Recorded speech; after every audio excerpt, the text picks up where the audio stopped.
And welcome to our YouTube channel target for IQ। आज इस video में हम MTP एक्ट 1971 यानी कि medical termination of pregnancy act 1971 को कवर करेंगे। ओके, तो यहाँ पे हम इसको प्री पॉइंट ऑफ व्यू से पढ़ेंगे। इसमें याद रखिएगा बहुत ही इंपॉर्टेंट अमेंडमेंट हुए हैं 2021 में। 1971 का जो एक्ट है उसकी एनफोर्समेंट डेट क्या है? 1 अप्रैल 1972 है। ये आपके लिए बहुत ही इंपॉर्टेंट है जानना। 1 अप्रैल 1972 इसकी एनफोर्समेंट डेट है। छोटा सा ही एक्ट है, इसमें टोटल आपके 8 सेक्शन हैं। इस एक्ट का प्रियम्बल क्या है? An act to provide for the termination of certain pregnancy by registered medical practitioner and for the matter connected therewith or incidental thereto. Termination of certain pregnancy की बात कर रहा है, यानी कि सारी तरीके की प्रेगनेंसी को यहाँ पे टर्मिनेशन की बात नहीं हो रही। कुछ सर्टेन सिचुएशन होती है जो हम आगे फर्दर पढ़ेंगे, जैसे कि वुमेन की लाइफ को खतरा है, ठीक है, चाइल्ड को खतरा है, तो उस सिचुएशन में उस तरीके की प्रेगनेंसी को टर्मिनेट करने का, रेगुलेट करने का प्रोसीजर बताया गया है। और यहाँ पे कोई भी टर्मिनेशन नहीं कर सकता है, केवल और केवल रजिस्टर्ड मेडिकल प्रैक्टिशनर, बिकॉज उन्हें उस फील्ड में एक्सपीरियंस होता है। अदरवाइज अगर किसी को भी अलाउ कर देंगे तो वहाँ पे विमेन या बच्चे की जान को भी खतरा हो सकता है, ठीक है, मतलब विमेन की हेल्थ को खतरा हो सकता है। तो सर्टेन प्रेगनेंसी को रेगुलेट करने के लिए किसके थ्रू? रजिस्टर्ड मेडिकल प्रैक्टिशनर को ये एक्ट उनसे रिलेटेड प्रावधानों की बात करता है, या उससे रिलेटेड जो और भी अदर कनेक्टेड मैटर्स हैं उनकी बात करता है। तो याद रखिएगा, अगर आपसे पूछते हैं कि जो प्रियम्बल है वो किस चीज़ों की बात करता है, तो termination of pregnancy, termination of certain pregnancy, ये याद रखिएगा। सर्टेन वर्ड यहाँ इंपॉर्टेंट है। सर्टेन प्रेगनेंसी यानी कि ऑल काइंड ऑफ प्रेगनेंसी जो है यहाँ इंक्लूडेड नहीं है by a registered medical practitioner.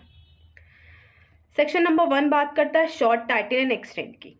This act extends to whole of India. अब इसके सेक्शन 2 पे आते हैं जो डेफिनेशन क्लॉज की बात करता है। गार्जियन का क्या मतलब होता है? यहाँ पे 2A में डिफाइन है गार्जियन। गार्जियन का मतलब होता है कोई ऐसा पर्सन जो देख रेख करता है, केयर करता है, किसकी? माइनर की या मेंटली इल पर्सन की, ठीक है। तो गार्जियन का मतलब ऐसा पर्सन जो देख रेख करता है किसी भी माइनर पर्सन की, यहाँ तो एज स्पेसिफिक कर दिया, या कोई भी मेंटली इल पर्सन, तो यहाँ किसी एज का स्पेसिफिकेशन नहीं दिया है। मेंटली इल पर्सन की एज कुछ भी हो सकती है, ठीक है। तो ये याद रखिएगा, अगर पूछता है कि भाई गार्जियन कहाँ डिफाइन है, तो 2A में डिफाइन है। गार्जियन कौन होते हैं? जो देख रेख करते हैं किसकी? माइनर की या मेंटली इल पर्सन की। तो ये पॉइंट पॉइंट में आपको याद रखना है, ये ऑप्शंस में दिया रहेगा तो आपको वहाँ पे पहचानना है। मेडिकल बोर्ड 2A में डिफाइन है। इसका मतलब होता है ऐसा मेडिकल बोर्ड जो कॉन्स्टिट्यूट हुआ है किसमें? सेक्शन 3 2C में। ओके, मेंटली इल पर्सन कौन होता है? ये डेफिनेशन इंपॉर्टेंट है। ऐसा पर्सन जिसको ट्रीटमेंट की आवश्यकता है बिकॉज ऑफ मेंटल डिसऑर्डर। याद रखिएगा, नीड ऑफ ट्रीटमेंट है। क्यों? क्योंकि उसे किसी भी तरीके का मेंटल डिसऑर्डर है अदर देन मेंटल रिटार्डेशन। ये इसको एक्सक्लूड कर रहा है। याद रखिएगा, हो सकता है ऑप्शन में दे दे mental disorder including mental retardation, तो वहाँ पे अगर आपने वर्ड्स ध्यान से नहीं देखे होंगे तो ये गलत हो सकता है। तो अदर देन मेंटल रिटार्डेशन यानी इसके अलावा कोई भी ऐसा mental disorder which is not mental retardation. Basically इसका मतलब क्या होता है? Lack of intellectual abilities. तो मेंटली इल पर्सन वो होता है जिनको मेंटल ट्रीटमेंट की आवश्यकता होती है because of mental disorder other than mental retardation. Minor का मतलब क्या है? देखिए, इसके यहाँ पे कोई एज नहीं बताई गई है। अगर इसकी हम लैंग्वेज देखें तो माइनर का ये नहीं बोला गया है कि बिलो 18 ईयर्स, बस इतना बोला गया है कि इंडियन मेजॉरिटी एक्ट 1875 के हिसाब से who is not deemed to have attend his majority. तो अगर हमें एक जनरल मतलब पता होगा तो आप उसको मेंस में लिख सकते हो, बट प्री में तो आपको एग्जैक्ट ऑप्शन टिक लगाना है। तो हो सकता है बिलो 18 ईयर्स दे दे, या फिर ये लाइन दे दे deem not to have attend his majority as per Indian Majority Act. तो इन चीज़ों का आपको ध्यान रखना है कि माइनर का मतलब होता है जो इंडियन मेजॉरिटी एक्ट 1875 के हिसाब से जिन्होंने मेजॉरिटी अटेंड नहीं की है। 2D ये शब्द बहुत इंपॉर्टेंट है, हर जगह इसका यूज़ होगा। रजिस्टर्ड मेडिकल प्रैक्टिशनर, इनका क्या मतलब होता है? रजिस्टर्ड मेडिकल प्रैक्टिशनर वो होते हैं जिनके पास कुछ स्पेसिफिक क्वालिफिकेशन है, जिसका जो डिस्क्रिप्शन है वो 2H में दिया है। किसके, कौन से एक्ट के? Indian medical council act. तो ये भी इंपॉर्टेंट है, हो सकता है पूछ ले कि भाई रजिस्टर्ड मेडिकल प्रैक्टिशनर की जो स्पेसिफिकेशन, जो मेडिकल क्वालिफिकेशन है वो कहाँ पे दी, कहाँ डिफाइन की गई है? तो 2H of Indian medical council act 1956, जिनका नाम स्टेट मेडिकल रजिस्टर में एनरोल्ड है, ठीक है, और जिनको एक्सपीरियंस है या ट्रेनिंग है किस फील्ड में? गायनेकोलॉजी एंड ऑब्स्ट्रेक्टिव्स डिपार्टमेंट में, ठीक है। तो ये हो गया आपका registered medical practitioner. Termination of pregnancy, termination of pregnancy का मतलब होता है ऐसे प्रोसीजर जो जिनके थ्रू प्रेगनेंसी टर्मिनेट की जाती है बाय यूजिंग मेडिकल और सर्जिकल मेथड्स। यहाँ पे कोई होम मेथड नहीं बताया है, बस ये बोल रहा है कि मेडिकल या सर्जिकल मेथड होना चाहिए। इन्हीं मेथड का इस्तेमाल करके प्रेगनेंसी जो टर्मिनेट होती है वो इस एक्ट के अंदर वैलिड मानी गई है। जैसे कई जगह क्या होता है, लोग घर पे किसी भी तरीके का मेथड यूज़ करके प्रेगनेंसी टर्मिनेट करते हैं, तो that is not covered here, that is not valid one. यहाँ पे उन्हीं मेडिकल प्रोसीजर्स को इस्तेमाल किया गया है जिसमें मेडिकल या सर्जिकल मेथड का इस्तेमाल होता है। तो ये दोनों टर्मिनोलॉजी भी इम्पॉर्टेंट है, क्या? मेडिकल एंड सर्जिकल methods, ठीक है। Now coming to section 3, this is the most important section, when pregnancy may be terminated by the registered medical practitioner। यहाँ पे दो सिचुएशन है, पहला है अप टू 20 वीक्स और दूसरी स्थिति है 20 से लेके 24 हफ्तों के बीच का। यहाँ पे एक मेडिकल प्रैक्टिशनर की ओपिनियन चाहिए होती है और यहाँ पे 2, ठीक है। अब यहाँ पे कुछ कंडीशंस होती हैं, ऐसा नहीं है कि कैसे भी जाके प्रेगनेंसी टर्मिनेट कराई जा सकती है। कुछ सर्टेन सिचुएशन है जहाँ पे जिनके फुलफिल होने पे ही मेडिकल प्रेगनेंसी को टर्मिनेट कराया जा सकता है। तो ये जो लेंथ ऑफ प्रेगनेंसी है ये पहले तो आपका प्री के लिए इंपॉर्टेंट है, 20 हफ्ते तक का, जहाँ पे एक मेडिकल प्रैक्टिशनर की ज़रूरत होती है, और 20 से 24 के लिए अगर है तो 2 मेडिकल प्रैक्टिशनर। पहला क्लॉज एक डिक्लेरेशन कर रहा है कि अगर कोई भी रजिस्टर्ड मेडिकल प्रैक्टिशनर जो है वो इस एक्ट के तहत किसी भी प्रेगनेंसी को टर्मिनेट करता है तो उसने कोई भी अपराध नहीं किया है, ठीक है।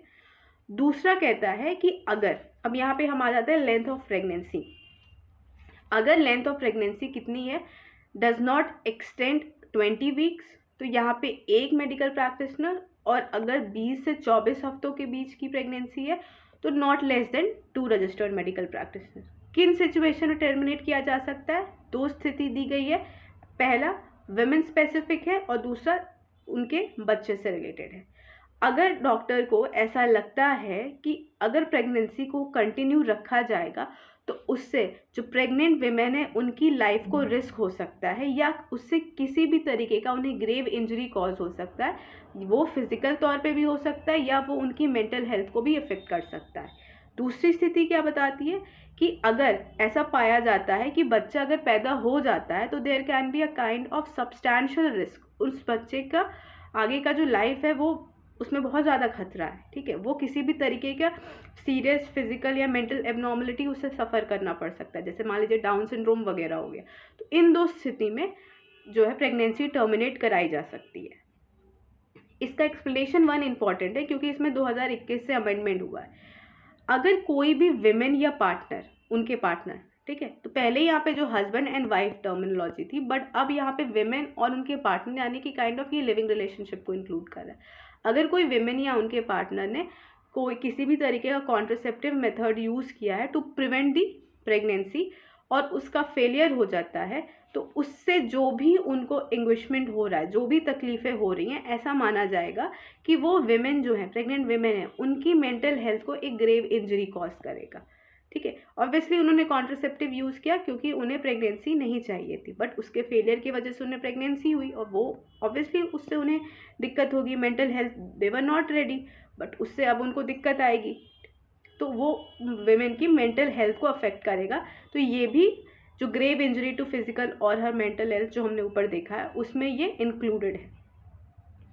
दूसरा एक्सप्लेनेशन कहता है for the purpose of clause A and B. एक चीज़ याद रखिएगा, जो ये वाला क्लॉज है मतलब एक्सप्लेनेशन नंबर 1 है, ये कन्फाइन है सिर्फ इससे, यानी कि जो फेलियर ऑफ एनी डिवाइस और मेथड है ये 20 हफ्तों तक वाली जो कंडीशन थी उस पर फुलफिल होता है। ये 20 से 24 वाले केस में नहीं लगता है, ये याद रखिएगा, क्योंकि यहाँ लिखा है for the purpose of clause A. ठीक है, क्लॉज ए क्या है, where the length of pregnancy does not extend 20 weeks. और जो दूसरा एक्सप्लेनेशन है वो 20 हफ्तों तक, और जो 20 से 24 हफ्तों वाला लेंथ ऑफ प्रेगनेंसी उन दोनों पे अप्लाई होता है। अगर कोई भी लेडी प्रेग्नेंट होती है बिकॉज उनके साथ रेप हुआ था, तो यहाँ पे ऑब्वियसली उस हुआ था तो उनके साथ तो ऑफेंस हुआ है, तो उससे भी उन्हें एंग्विशमेंट कॉज होगी। तो यहाँ पे भी ऐसा माना जाएगा कि that is a grave injury to her mental health. ठीक है, उसके बाद 2A, 2B, 2C और 2D ये दोनों 2021 अमेंडमेंट से ऐड हुए हैं। ठीक है, तो इसमें 2B जो है इम्पॉर्टेंट है। अब ये बात यहाँ पे ये जो प्रोविजंस ऐड किए गए हैं बेसिकली ये 24 हफ्तों के बाद की स्थिति की बात कर रहा है कि ठीक है देखिए 24 हफ्तों तक तो बता दिया गया कि भाई 20 हफ्ते तक तो हमें एक मेडिकल प्रैक्टिशनर चाहिए, 24 हफ्तों तक के 20 से 24 के बीच के लिए 2 मेडिकल प्रैक्टिशनर चाहिए। बट व्हाट इफ़ ऐसी स्थिति आती है कि 24 हफ्तों के बाद भी प्रेगनेंसी को टर्मिनेट कराना पड़ता है, तो उस स्थिति में मेडिकल बोर्ड कॉन्स्टिट्यूट किया जाएगा। ठीक है, क्योंकि अब 24 हफ्तों के बाद मेडिकल प्रेगनेंसी टर्मिनेट कराना थोड़ी बड़ी बात हो जाती है, तो वहाँ पे हमें मेडिकल बोर्ड की आवश्यकता पड़ेगी।